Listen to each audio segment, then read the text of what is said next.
बच्चे बहुत बहुत स्वागत है हमारे ब्राइट एजुकेशन के यूट्यूब चैनल में।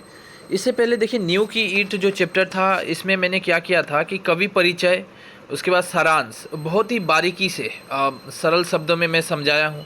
आप अगर नहीं वो वीडियो देखे हैं तो ज़रूर डिस्क्रिप्शन के नीचे लिंक दे दूँगा, आप ज़रूर देखिएगा। वो आपको देखना ही पड़ेगा क्योंकि आप जब तक फर्स्ट नहीं देखिएगा वीडियो और फर्स्ट नहीं समझिएगा कि कवि कौन है, भाई ये लिखा तो कौन लिखा, इसका सारांश में क्या कहा गया है, ये न्यू का ईट है क्या, पूरा एक्सप्लेन कर चुका हूँ मैं वहाँ पे पहले वीडियो के अंदर। आपका पूरा जो ये चैप्टर है ना वो एक ही वीडियो में ही मान के चलिए वो कवर हो चुका है, वहाँ पे सब समझा दिया गया है। मतलब छोटे शब्दों में बड़ी बात कही गई है। तो आप ज़रूर जाके देखिएगा, फिर आप ये वीडियो देखिएगा तो अब आपका फ़ायदा रहेगा। अगर कोई भी स्टूडेंट ये वीडियो पहले अगर देख रहा है तो पहले डिस्क्रिप्शन के नीचे चेक कीजिए, वो वीडियो देख लीजिए, फिर इसको देखिएगा तभी समझ में आएगा। चलिए चलते हैं चैप्टर की तरफ। मैं अभी ख़त्म कर दूंगा, वो पार्ट 1 वीडियो था, पार्ट 2 दो पार्ट में ही ये ख़त्म हो जाएगा चैप्टर। इसके बाद जो क्वेश्चन आंसर बचेंगे उसका भी दे दिया जाएगा। बिल्कुल आपको एक ट्यूशन टीचर जिस तरह गाइड देता है बिल्कुल उसी टाइप में मैं आपको गाइड करूँगा। और जैसे कहता हूँ आप भी मानिएगा, पेन कॉपी लेके बैठिए, कोई अगर क्वेश्चन निकलता है तो मैं कहते जाता हूँ, आंसर भी दे ही देता हूँ। वो चमकीली सुंदर सुघड़ इमारत है, वो किस पर टिकी है, इसके कंगूरे को आप देखा करते हैं क्या, कभी आपने इसकी नींव की ओर भी ध्यान दिया है। राइट, बहुत अच्छी बात है, कवि यहाँ पे कहना चाहते हैं। देखिए कवि है हमारे रामबृज बेनीपुरी जी, बहुत ही महान लेखक, हिंदी में बहुत बड़ा योगदान रहा है इनका। वह जो चमकीली सुंदर सुघड़ इमारत है, आप लोग कहीं पे जाते हैं, कोई घर वगैरह देखते हैं कि नहीं देखते हैं? ऑब्वियसली देखते होंगे भाई, आपका ही घर मान के चलिए या किसी और का घर सुंदर लगता है देखने में, बहुत खूबसूरत, रंगीन रंगा हुआ, कलरिंग, बहुत सारा महल होता है, बिल्डिंग होते हैं। तो आप लोग क्या देखते हैं, बोलिए तो क्या देखते हैं जाके? सबसे पहले जाके ना आप लोग ये घर ही देखते हैं। बाय द वे मैं इतना अच्छा से ड्राइंग नहीं जानता, फिर भी आपको दिखा रहा हूँ। बस ये घर देखते हैं, लेकिन यहाँ पे ये घर टिका है किस पे, वही कभी कहना चाहते हैं। आपको इसकी नींव की ओर ध्यान नहीं दिया है आपने कभी भी ध्यान। ये एक्चुअल में ये तो घर है ना, ये खड़ा है जो ना, जो खूंटे पे खड़ा है, वो खूंटा का आधा हिस्सा ज़मीन के जो नीचे है, याद रखिएगा ज़मीन के नीचे। क्या आप उसको देख पाते हैं? कभी नहीं देख पाते हैं, नहीं देख पाते। तो वो जो ज़मीन के नीचे धंसा हुआ है, वही क्या करता है, वही इसको खड़ा करके रखता है, और ये खड़ा करके रख के इसकी सुंदरता को लोगों को दिखलाता है, अट्रैक्शन करता है। लेकिन मूल कार्य जो मेन काम कर रहा है वो कौन कर रहा है? ये नीचे धंसा हुआ जो उसका खूंटा है वो काम करे। नींव जिसको बोला जाता है, नींव मतलब जड़े। ये जो जड़े है ना जिस पे घर टिकी हुई है, ये जड़े की ओर किसी का ध्यान नहीं जाता कि नीचे का जो ईंट है वो कितना कष्ट सह रहा है, वो कितना गंदा है, वो कैसा दिख रहा है, इस पे किसी का ध्यान नहीं जाता। हर कोई बस दिखावे की दुनिया पे चल रहा है। जो दिखता है, बस कहावत भी है, जो दिखता है वो बिकता है। दिखावे की दुनिया, ये तो दिखावा का है कि नहीं? इस पर कुछ भी नहीं। आज एक कलर मार दो, कल अलग कलर मार दो, दिखावा है। अंदर वाले को कितना कलर मार सकते हैं आप, वो तो सच्चाई है ना। तो ये आप इसकी नींव की ओर ध्यान नहीं दिया है। हाँ बिल्कुल, आपने भी नहीं दिया, हमने भी नहीं दिया। दुनिया चमक देखती है। राइट, मैंने ये एक्सप्लेन कर ही चुका। मैं एक शब्दों में सबसे पहले ही बोल दिया कि दिखावे पे चलता है दुनिया। दुनिया चमक देखती है, ऊपर का आवरण देखती है। आप भी ऊपर का, घर का ऊपर देखते हैं, है कि नहीं भाई? बहुत सुंदर है, कलर है, लगा हुआ है, लाइट लगा हुआ है, चमक रहा है, अच्छी लग रहा है, तुम्हारे ये घर बहुत सुंदर है, ऊपर देख रहे हैं। ऊपर की आवरण देखती है, आवरण के नीचे ठोस सत्य, और उस पर कितने लोगों का ध्यान जाता है। कभी कितना अच्छे बातें कर रहे हैं कि आवरण के नीचे, आप जो ऊपर देख रहे हैं उसके नीचे कितना जो सत्य छिपा है। सत्य तो वही है ना जो घर को टिका के रखा है। देखिए यहाँ पे एक्चुअल में जो राइटर है वो उनका मतलब इशारा कहीं और पे है, कहना कुछ और है। ये काल्पनिक दृष्टि से एक मतलब होता है कि कुछ वस्तु के द्वारा कोई और बातें समझाना। कभी मतलब घरों के द्वारा आपके बिहेवियर, आपके व्यवहार, आपके चाल ढलन, उसके वो बतलाना चाहते हैं। एक्चुअल में इंसान भी क्या होता है, ऊपर से बड़ी दिखाता है, आप भी दिखाते होंगे। मैं बहुत सुंदर हूँ, मेरे पास ये है वो है कुछ नहीं। आपका कुछ ज्ञान नहीं है। आपसे कोई अगर दोस्त बोला ये काम करना है, यार ये काम तो मुझे आसान ही, ये तो बाएं हाथ का खेल है, मैं पूरा जानता हूँ, लेकिन आपके अंदर वो गुण नहीं है, लेकिन फिर भी आप दिखावा कर रहे हैं। बिल्कुल दिखावे की दुनिया की कल्पना कभी इमारत के द्वारा समझाना चाहते हैं। हम आगे बढ़ेंगे तो समझ में आएगा। जैसे जैसे चैप्टर को आगे बढ़ेंगे आपकी गहराई से समझ पाइएगा। मैं भी चाहूँगा कि जितना हो सके आपको तोड़ तोड़ के शब्दों में समझाऊं और आप समझिएगा। ठोस सत्य सदा शिवम होता है, सत्यम सदा शिवम है कि ठोस सत्य सदा शिवम होता है। शिवम मतलब वो सच तो सच्चा ही होता है, सच कभी मिटता नहीं, सच की मृत्यु नहीं होती, वही है। ठोस सत्य सदा शिवम होती है, जिसका अंत न हो, सदा शिवम होती है, किंतु वह हमेशा ही सुंदर भी हो यह आवश्यक नहीं, राइट, यह आवश्यक नहीं। अब बात सोचिएगा, अब हम यहाँ पे समझाना चाहता हूँ, क्या लेके समझाए, चलिए इमारत से ही समझाता हूँ। ये जो इमारत है, जो घर मैंने बना के दिखाया, मान के चलिए घर है, ये जो घर है, यहाँ पे जो खूंटा ये जमीन के नीचे है। ये जरूरी है जो ऊपर आप इतना पेंट वगैरह मार के रखे हैं, बहुत सुंदर दिख रहा है, क्या जरूरी है कि नीचे वाला भी इतना ही सुंदर होगा? नहीं भाई, वो आधा सड़ गया होगा, इतना कष्ट झेल रहा है जमीन का, पानी का, बरसात का, वेट का, वो इतना अच्छा होगा नहीं, इसलिए कहा गया। लेकिन सत्य तो वही है ना, सत्य ये खूंटा ही था जो घर को बचा के रखा था, घर को बचा के रखा था, वो खूंटा ही था। समझ में आ रहा है? तो वही कहा है कवि ने कि किंतु हमेशा सुंदर भी हो यह आवश्यक नहीं है, कि सत्य जो है वो हमेशा सही सुंदर दिखे, वो जरूरी नहीं है, वो बेसुंदर भी दिख सकता है कि नहीं, असुंदर भी दिख सकता है, लेकिन सत्य है, वही सत्य है, वही टिका के रखा है। सत्य कठोर होता है। अब क्वेश्चन आया था एग्जाम में कि यहाँ पे सत्य की सत्य के ऊपर आपको लिखना पड़ता है, एग्जाम में क्वेश्चन आया था, हम दिखाएंगे कौन सा क्वेश्चन था। तो देखिए कवि क्या कहना चाहते हैं, सत्य कठोर होता है। एक्चुअल में अभी भी देखिएगा, किसी इंसान को आप सच बात बोलिएगा ना, लोग कहता है ना सच कड़वा होता है, सच बोलिएगा लग जाएगा मिर्चा, मिर्ची की तरह झाल लगेगा। सच बोलिएगा ना, तुमने एक गलतियाँ की, तुम्हारे लिए ये वो गलत हो गया, वो बोलेगा भाई मैं तो ठीक ही था, मैं कुछ नहीं किया, मैं तो सही काम किया था, वो हो गया गलत, अपने आप को दोष नहीं देगा, वो उस वस्तु को दोष देगा कि वस्तु गलत है, खुद गलत है वो नहीं, क्योंकि आप सत्य बोल रहे हैं तो लग रहा है उसको। वही ये सत्य कठोर होता है। कठोरता और भद्दापन साथ साथ जन्मा करते हैं। कठोरता और भद्दापन, यहाँ पे एग्जाम्पल कभी देना चाहेंगे, ये भद्दापन होता क्या है, कठोरता क्या है, मैं दोनों ही एक्सप्लेन करूँगा नीचे जब भी जाऊँगा मैं, पार्ट बाई पार्ट। यहाँ पे बस समझना है, कठोरता और भद्दापन साथ साथ जन्मा करते हैं, जिया करते हैं। हम कठोरता से भागते हैं, भद्देपन से मुख मोड़ लेते हैं, राइट। कठोर, कभी क्वेश्चन पूछा था जे मनुष्य कठोरता से भागता है, भद्देपन से मुख मोड़ लेता है, यहाँ पे कभी क्या कहना चाहते हैं, इस टाइप के क्वेश्चन भी आया हुआ था एग्जाम में, समझिएगा। कठोरता का कल्पना सत्य से किया गया है, यहाँ कभी कठोरता की कल्पना सत्य से करते हैं।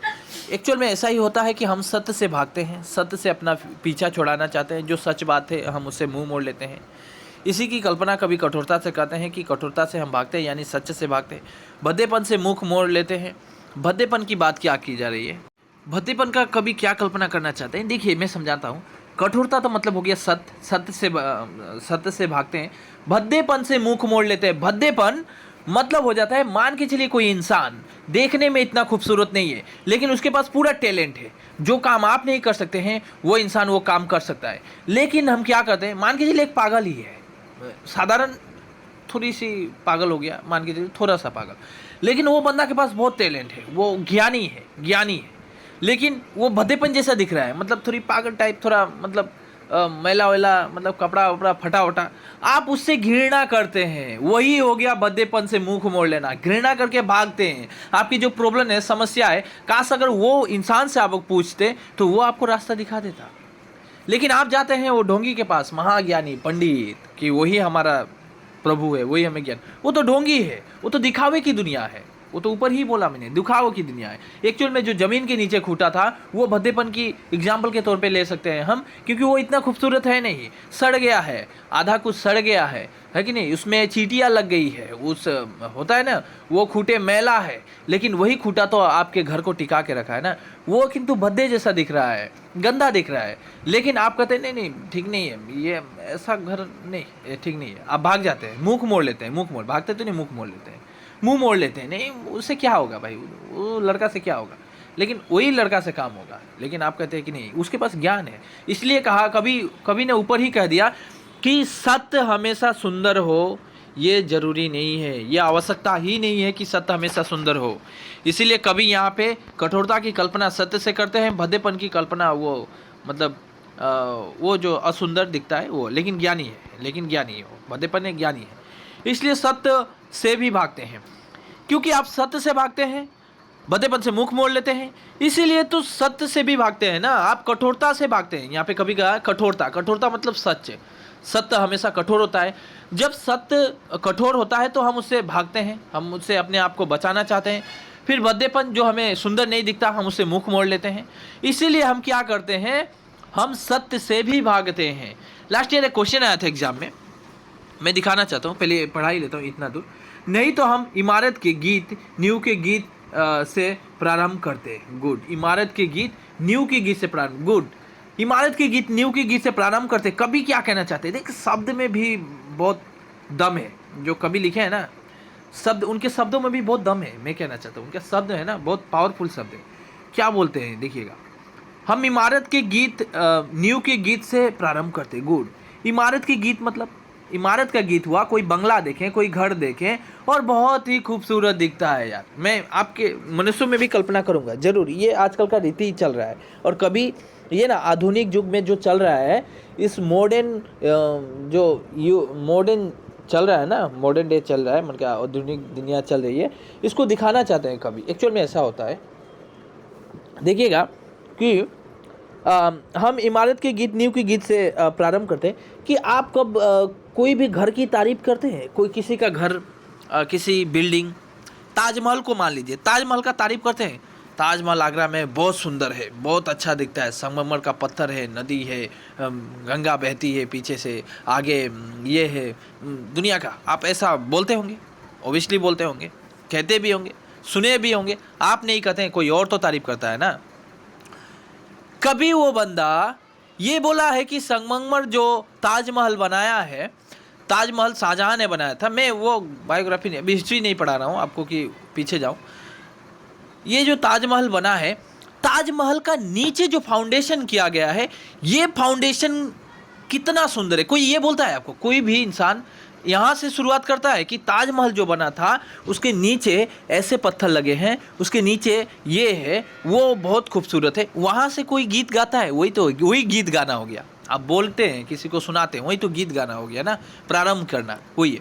तो कभी कहते हैं कोई भी इंसान, हम इमारत के गीत को भी ना नींव की गीत से प्रारंभ करते हैं। मतलब अब हम मनुष्य के ऊपर एग्जाम्पल लेना चाहता हूँ ताकि आपको बहुत ही अच्छे से समझ में आ जाए। चैप्टर समझना पड़ता है, जब तक आप समझिएगा नहीं एग्ज़ाम में, बिल्कुल आप जब तक अंडरस्टैंडिंग नहीं होता है कोई चैप्टर, आप एग्ज़ाम में उसको राइट अच्छे से नहीं कर सकते हैं, लिख नहीं सकिएगा, क्योंकि एक्सप्लेन करके लिखना पड़ता है। और आजकल जो क्वेश्चन भी पूछा जा रहा है एग्ज़ाम में, ये नहीं कि डायरेक्ट क्वेश्चन पूछा जा रहा है, वो आपका माइंड टेस्टिंग करता है एग्जामिनर भी, और करना भी चाहिए ओबियसली। आप क्या सीखे, करना भी चाहिए। 365 डेज़ को आपने वेस्ट किया क्या, और पढ़ते हैं तो बिल्कुल ध्यान लगा के पढ़ना चाहिए। देखिए, आप कोई लड़का, ऐसा होता है ना, लड़के तो लड़कियां की तारीफ़ करता है, लड़कियां है तो लड़के की तारीफ़ करती है। चलो मॉडर्न युग है, बतला देता हूँ, हो जाता है। तो आप लोगों ने, अगर लड़का है तो कोई लड़की की तारीफ़ कर रहा है, तो तारीफ़ कर रहा है मतलब अच्छा बोल रहा है, लड़की को देख के तारीफ़ कर रहा है या लड़की लड़का को देख के तारीफ़ कर रही है, कि उसके गुण के, उसके अंदर का गुण का तारीफ़ किया जा रहा है? पहले ये बताइए।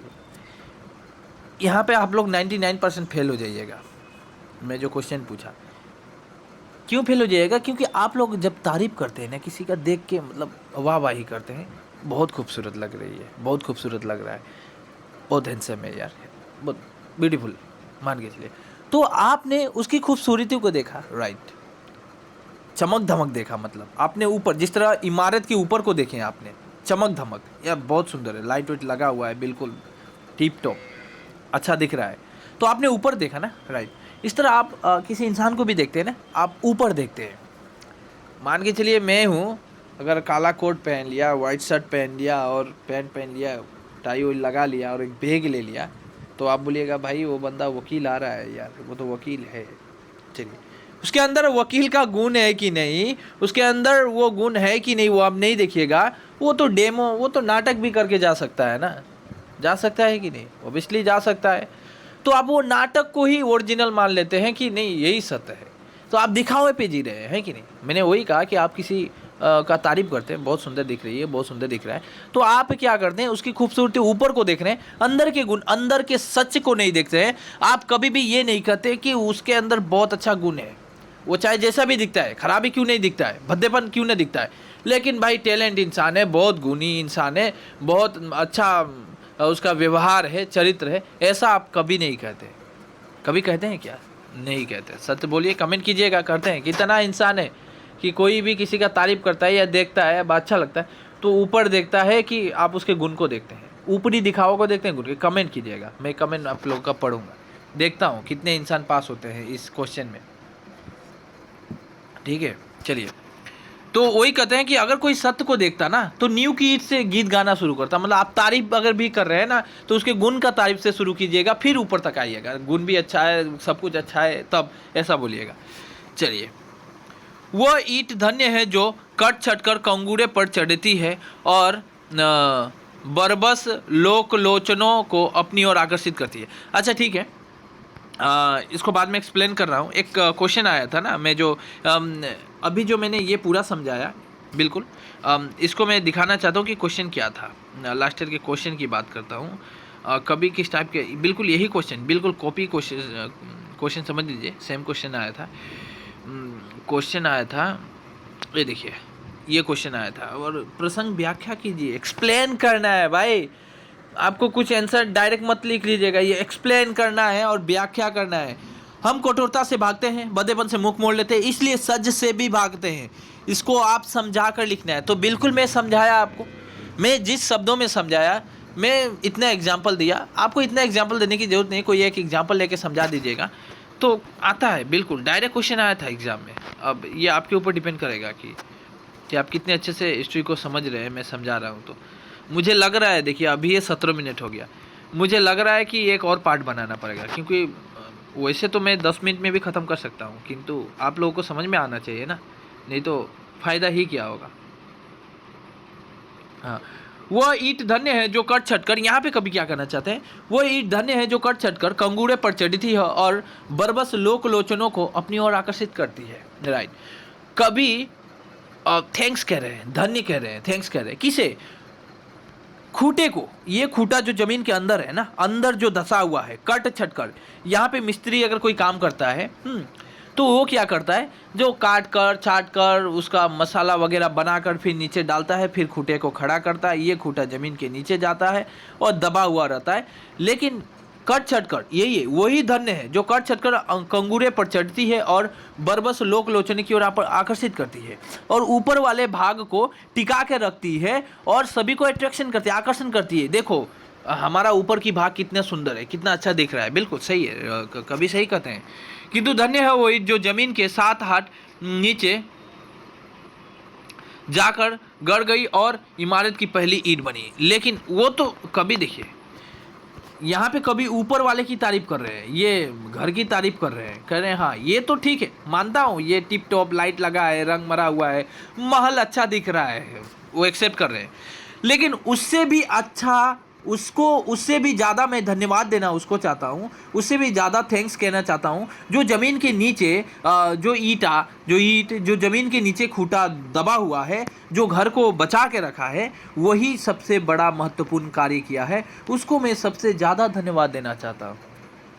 समझे? तो सबसे ज़्यादा धन्यवाद देना चाहते हैं कभी, क्योंकि वही तो टिका के रखा है ना।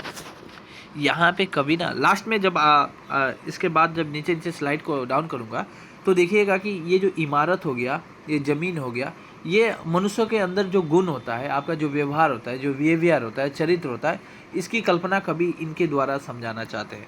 बिल्कुल आप बाद में और समझिएगा गहराई से, क्योंकि ये चैप्टर भी अपने आप में चैलेंजिंग है, हर कोई ठीक से समझता नहीं है।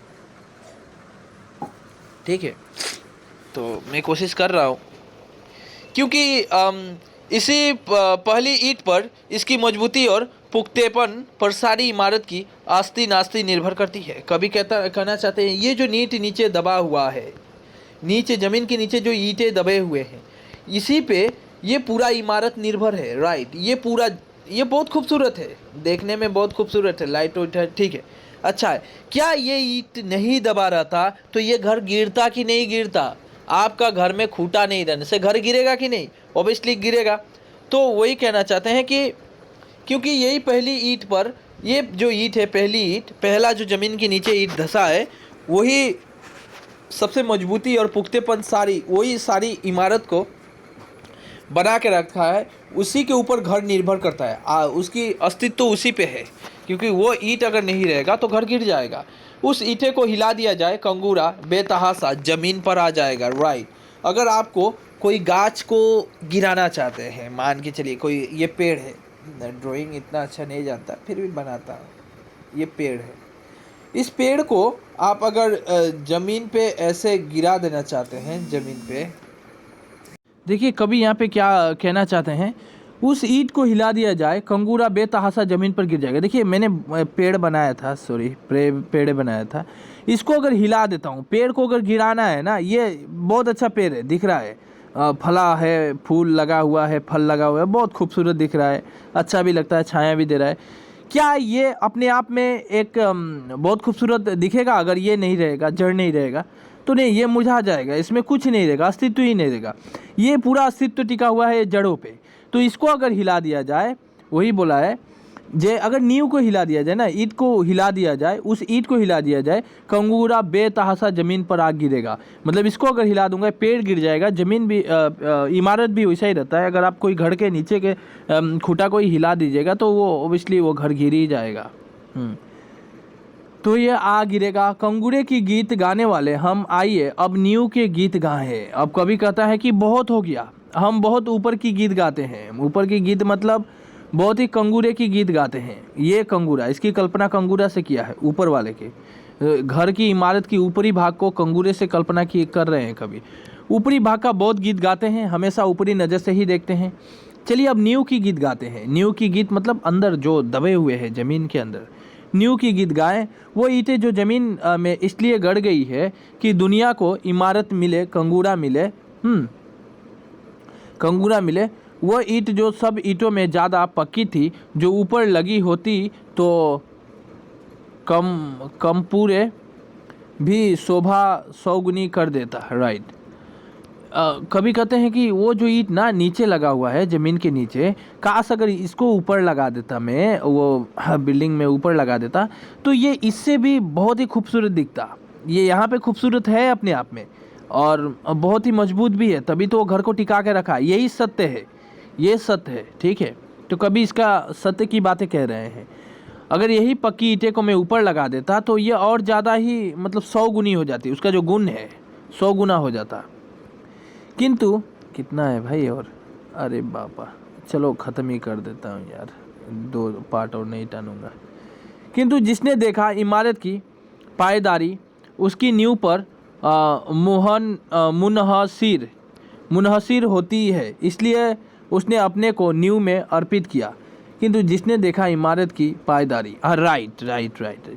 कभी यहाँ पे एक इंसान की कल्पना करें, जो इंसान इमारत की नींव की ओर ध्यान दे रहा है, वो अपने आप को भी नींव में बदलने पर मतलब वो बदल सकता है, अपने आप को भी नींव में बदल लेगा, नींव में अर्पित कर देगा अपने आप को। मतलब उसका गुण क्या होना चाहिए? सत्य से नहीं भागना, भद्देपन से नहीं मुख मोड़ लेना, सबको स्वीकार करना, यही तो होता है इंसान के अंदर, ये गुण होनी चाहिए। और वो ये कब सीखिएगा?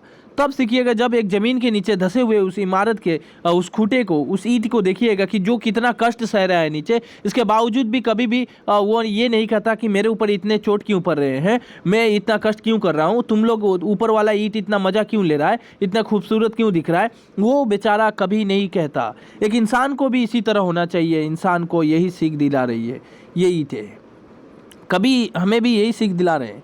वो ईंट जो जिसने अपने को 7 हाथ जमीन के अंदर इसलिए गाड़ दिया कि इमारत जमीन के 100 हाथ ऊपर तक जा सके। वो 7 हाथ नीचे जमीन के नीचे जो ईंट गड़ी हुई है वो इसीलिए नीचे चला गया। वो अपने आप को एक्सेप्ट भी कर लिया, ठीक है मैं जितना भी कष्ट हो सह लूँगा, लेकिन हमारे ऊपर वाले जो भी बच्चे हैं, हमारे ऊपर वाले जो भी है वो अच्छा दिखे, वो टिका रहे, वो शोभित रहे, शोभा दे, है कि नहीं। तो यही है वो ईंट जिसने अपने लिए अंधकूप इसलिए कबूल किया कि ऊपर के उसके साथियों को स्वच्छ हवा मिले, राइट। ये जो है दोस्त, ये दोस्त ज़मीन के नीचे चला गया है। ये खूंटा इसकी जो ईंट है, ये चाहता था कि मेरे ऊपर जो भी मेरा जो दोस्त है, मतलब एक ईंट का ही एक ईंट दोस्त हो जाएगा। ईंट देखे होंगे, ये ईंट रहता है इस तरह ABCD कुछ लिखा है। ये ज़मीन के नीचे वाला ईंट इसलिए ज़मीन के नीचे चला गया कि ताकि उसके जो साथी है वो ऊपर सुख और हवा, सांस की ज़िंदगी, मतलब सांस ले सके, शुद्ध हवाएं ले सके, प्रकाश उस पर पड़े, लोग उसको देख के अट्रैक्शन हो, उसमें लोगों का जीवन यापन हो। ये इतना कष्ट सह के भी ऊपर वाले को कहता है भाई तुम सुखी रहो। इंसान को भी ऐसा बनना चाहिए कि भले ही हमें अपनी कष्ट क्यों ना हो, भले ही हमारी जितना भी मजबूरी क्यों ना हो, फिर भी हमें लोगों की उपकार करना चाहिए, लोगों पे दया करना चाहिए, हिंसा छोड़ देनी चाहिए, मेल मिलाप से रहना चाहिए। हमें कष्ट क्यों ना हो, फिर भी हमें अपने दोस्तों के लिए हमेशा अच्छाई की ही कल्पना करनी चाहिए। ये हमारी गुण है, गुण होनी चाहिए। है तो नहीं, कहाँ आपके अंदर गुण है, ऐसा थोड़ी है कि आप लोग अपने आप को देखिए कि आपके अंदर ये गुण है, तो नहीं है, ऐसा बनाइए, आपको सीखिए। कभी यही सीख दे रहे हैं हमें। वो ईंट जिसने अपना अस्तित्व इसलिए विलीन कर दिया कि संसार एक सुंदर दृष्टि देखे। वो ईंटें जो नीचे धस के है, वो अपना अस्तित्व मतलब अपने आप को कुर्बान कर दिया जमीन के नीचे जाकर, ताकि संसार एक सुंदर दृष्टि देखे। मतलब एक ताजमहल देखिए, ताजमहल जो है ना, मैं बना नहीं सकता, ताजमहल बना रहा हूँ जैसे ऐसे कोई मन, तो ताजमहल है ना, तो ताजमहल का ऊपर के लोग जो देखेंगे, है कि नहीं, देखेंगे ना, ये अच्छा दृष्टि है, बहुत सुंदर खूबसूरत दिखता है। तो नीचे वाला ईंट कहता है कि भाई चलो ठीक है, मुझे जितना नीचे डाल देगा मैं लहरूंगा। मैं चाहता हूँ कि ऊपर वालों को सही दृष्टि से लोग देखें, यही चाहता हूँ। सुंदर दृष्टि हमेशा ही बलिदान खोजती है, राइट। सुंदर सृष्टि, ये एक क्वेश्चन पूछा था अपने आप में, मोस्ट BBI क्वेश्चन यहाँ से बनेगा, और ये अपने आप में क्वेश्चन भी है, आंसर भी है। सुंदर सृष्टि हमेशा ही बलिदान खोजती है। आशा स्पष्ट कीजिए, एग्जामिनर दिया था एक मेरे पास पेपर भी है, आप अगर पेपर चाहते हैं तो इसलिए चैनल को सब्सक्राइब करके रखें, आपका बहुत हेल्पफुल होने वाला है। देखिए इतने लोग देखते हैं वीडियो में, लाइक नहीं आता, लाइक भी करके रखिए। जितना लाइक कीजिएगा आप उतना ही मुझे भी मोटिवेशन मिलता है, नहीं बच्चे को पसंद आ रहा है। लाइक कीजिएगा मतलब आपको अच्छा लग रहा है तो हम बनाएंगे, लाइक नहीं कीजिएगा तो अच्छा नहीं लग रहा है, नहीं बनाएंगे वीडियो। जिस तरह समझा रहा हूँ इस तरह आपको बहुत कम ही इंसान मिलेंगे इस तरह एक्सप्लेन करके समझाने के लिए। मैं बहुत ही बारीकी से समझाना चाहता हूँ, तोड़ के समझा रहा हूँ। मैंने कहा ना, इसको चाहने से तो मैं आधे घंटे में पूरा कंप्लीट कर सकता था, लेकिन फिर भी 2 पार्ट क्यों बनाया मैं। सुंदर सृष्टि हमेशा ही बलिदान खोजती है, राइट। सुंदर सृष्टि, ये घर बनाया आपने, बहुत खूबसूरत दिख रहा है, राइट, दिख रहा है। आप बोलेंगे हाँ सर दिख रहा है, उसमें टिप टॉप लाइट वगैरह लगा है, अट्रैक्शन करने वाला घर है। हाँ, आप बोलेगा हाँ सर करने वाला घर है। तो ये क्या अपने आप बन गया? नहीं, इसके पीछे भी बलिदान हुआ है। बलिदान होना मतलब नीचे जो ईंट चला गया है, ये अपने आप को बलिदान कर दिया, कुर्बान कर दिया, यही तो बलिदान। सुंदर सृष्टि, ये सृष्टि है, आपने सृष्टि किया है, घर बनाए बहुत अच्छा, ताजमहल बनाए बहुत खूबसूरत, लाल किला बनाए बहुत खूबसूरत, अच्छा दिखता है। तो ये जो सुंदर सृष्टि है, तो सृष्टि है ना, अच्छा दिखता है, सृष्टि किया आपने। सृष्टि करना मतलब क्या? क्रिएट करना, आपने बनाए, वही है।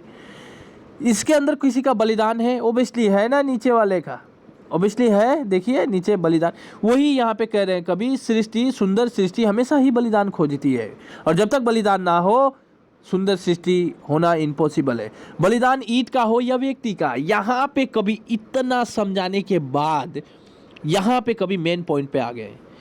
कि चाहे वो बलिदान ईंटों का हो या व्यक्ति का, मैंने पहले ही कहा इंसान के साथ वो कल्पना किया जा रहा है, वहाँ पे कंपेयर कर रहे हैं, है कि नहीं।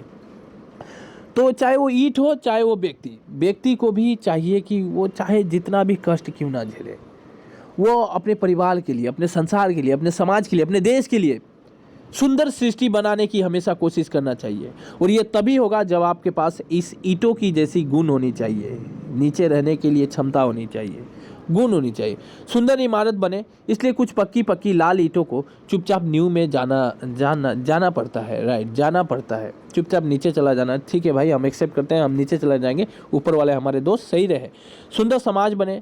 इसलिए कुछ तपे तपाए लोगों को मौन मुख शहादत का लाल सेहरा पहनना पड़ता है, राइट, कि सुंदर समाज बने। आप सुंदर समाज का सृष्टि आप ही कर सकते हैं, आपको तपना पड़ेगा। और मतलब वही है, लोगों की बातें, कुछ गालियाँ दे देंगे, समाज के लिए अच्छे कर रहे हैं तो कुछ गालियाँ दे देंगे, कुछ बोलेंगे, आपको सब सहना पड़ेगा, तभी एक समाज बन पाएगा। शहादत और मौन मुख, जिस शहादत को शोहरत मिली, जिस बलिदान को प्रसिद्ध प्राप्त हुई, वो इमारत का कंगूरा है। मंदिर, ये शब्द आपको नहीं समझ में आ रहे, यहाँ से समझ में आ जाएगा, यही शब्द का मीनिंग नीचे है। मंदिर का कलश है। हाँ, शहादत और मौन मुख समाज की आधारशिला यही होती है। ईसा की शहादत ने ईसाई धर्म को अमर बना दिया। देखिए शहादत क्या होता है, यहाँ से अब यहाँ से समझ में आएगा। मैंने पहले ही बोला ना, ऊपर से समझ में नहीं आएगा, ऊपर की जो शब्द है बहुत ही अजीबोगरीब लग रहा है कि नहीं, आपके सर के ऊपर से जा रहा है, कोई बात नहीं, चलता है। ईसा की शहादत है, ईसा मसीह को देखे हैं, ईसा मसीह ने समाज को सुधारने के लिए कितने कार्य किए।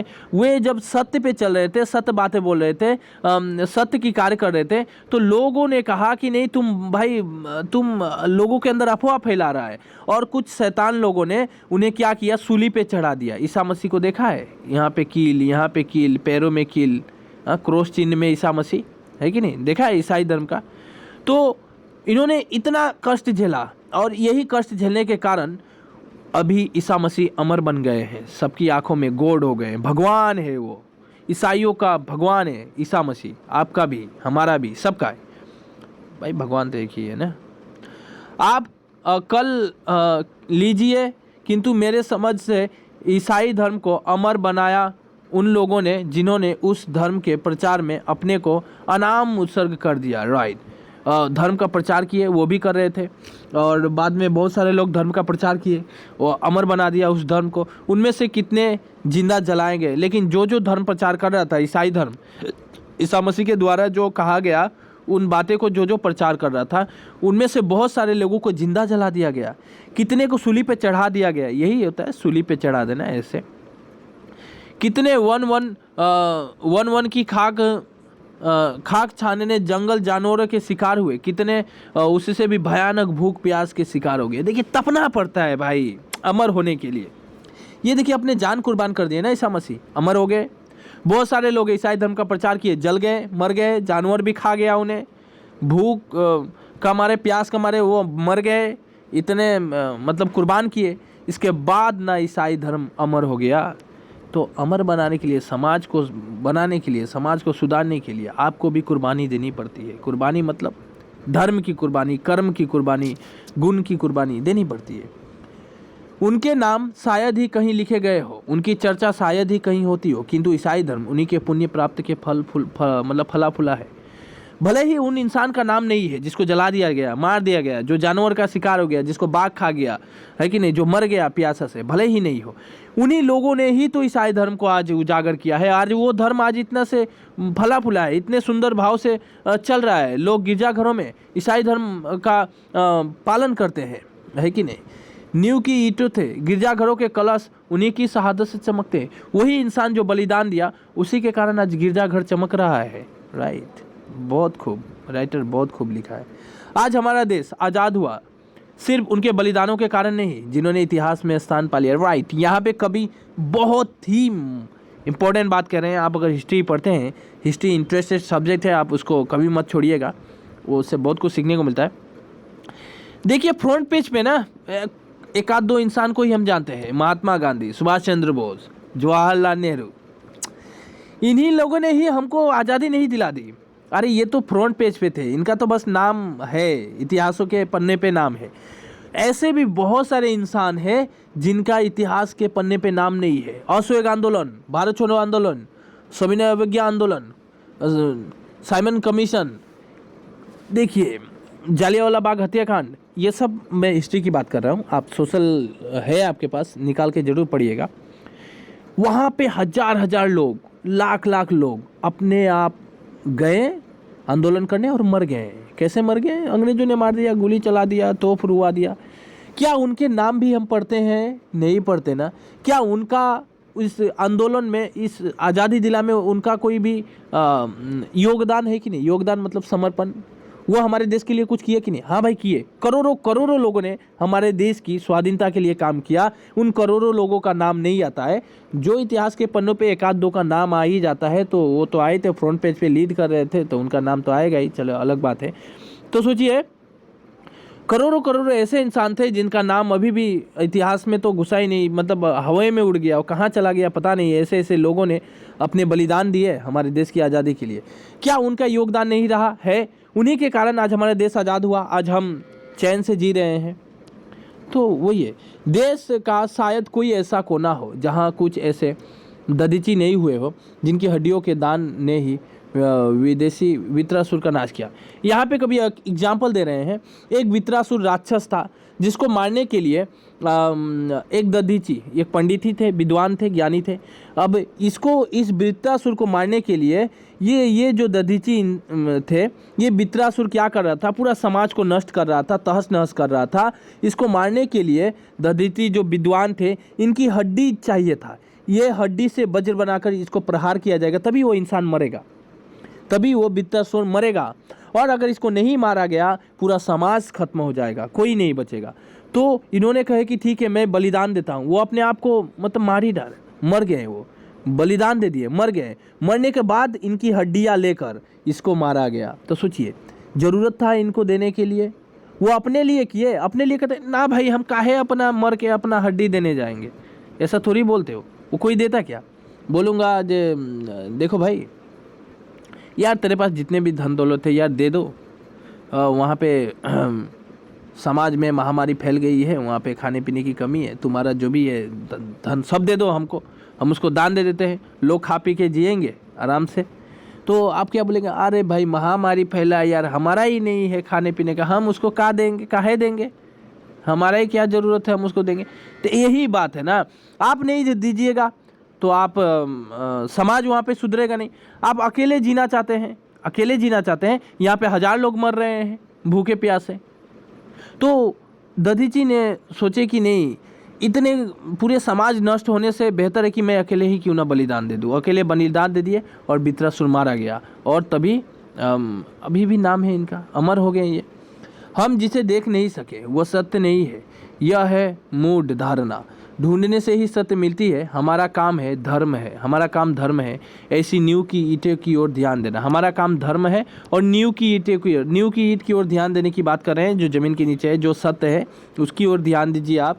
सदियों के बाद नए समाज की सृष्टि की ओर हमने पहला कदम बढ़ाया है। बहुत दिनों बाद हमारे मन में वो भावनाएं आई है, हम समाज के लिए कुछ करना चाहते हैं और हमने अपना पहला कदम रखा है। इसको आप पीछे मत हटाइएगा, कभी करना चाहते हैं। इस नए समाज के निर्माण के लिए भी हमें भी नींव की ईंट बनना चाहिए। कभी कहते हैं कि अब हमें कभी करना चाहिए, हमें सिखा रहे हैं, मतलब आप लोग को सिखा रहे हैं कि आप लोग भी समाज को बनाने के लिए नींव की ईंट बनिए।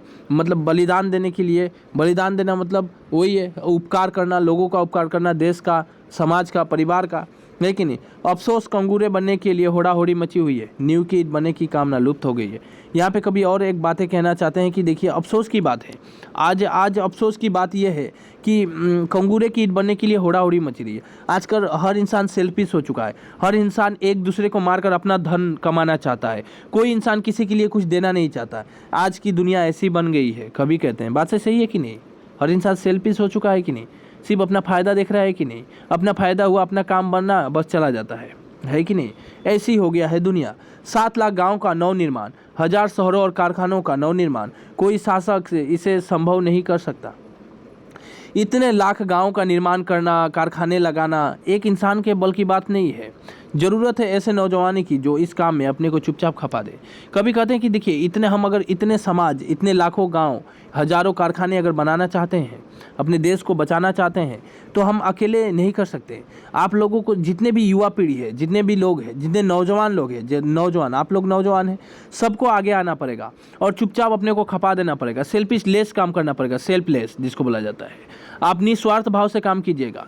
समाज के लिए काम कर रहे हैं, कारखाना बनाना है, हमें पैसे मजदूर की ज़रूरत नहीं है, हमें आप भरपेट खाना मिलने से हुआ, हम कारखाना बनाने के लिए काम करेंगे। समाज में कल लगवाना है, ये करना है, वो करना है, लेकिन स्कूल बनवाना है। एक स्कूल बनाने जाइएगा समाज में, अकेले संभव नहीं है, सभी को आना पड़ेगा, सभी को वहाँ पे अपना कमाया हुआ धन देना पड़ेगा, तभी एक स्कूल बनाया जाएगा। वहाँ पे लाखों बच्चे पढ़ेंगे, लाखों बच्चे डेवलपमेंट होगा, है कि नहीं। तो वही है उपकार, परोपकार, है कि नहीं। समर्पित करना, वही तो समर्पित होता है। जो एक नई प्रेरणा से अनुप्राणित हो, एक नई चेतना से अभिभूत हो, जो शाबाशियों से दूर हो, दलबंदियों से अलग हो। लेकिन आप ऐसा काम मत कीजिए जो आप, नहीं भाई ऐसा करूँगा तो समाज में मेरा नाम होगा, भाई मुझे लोग शाबाशी करेंगे। शाबाशी के लिए काम करने आपको नहीं करना है, छोड़ दीजिए। शाबाशी के लिए काम करना चाहते हैं, छोड़ दीजिए। जितना यथासंभव आप जितना हो सके दान दीजिए। एक समाज की गठन, एक स्कूल बनवाइए, मतलब वही है, मतलब एग्जाम्पल दे रहा हूँ मैं। उपकार कीजिए लोगों का, है कि नहीं। कुछ पाने के लिए उपकार मत कीजिए, एक्सेप्ट मत रखिए। आप किसी के लिए कुछ करते हैं तो उसके बदले में कुछ लेना चाहते हैं, मैं जानता हूँ।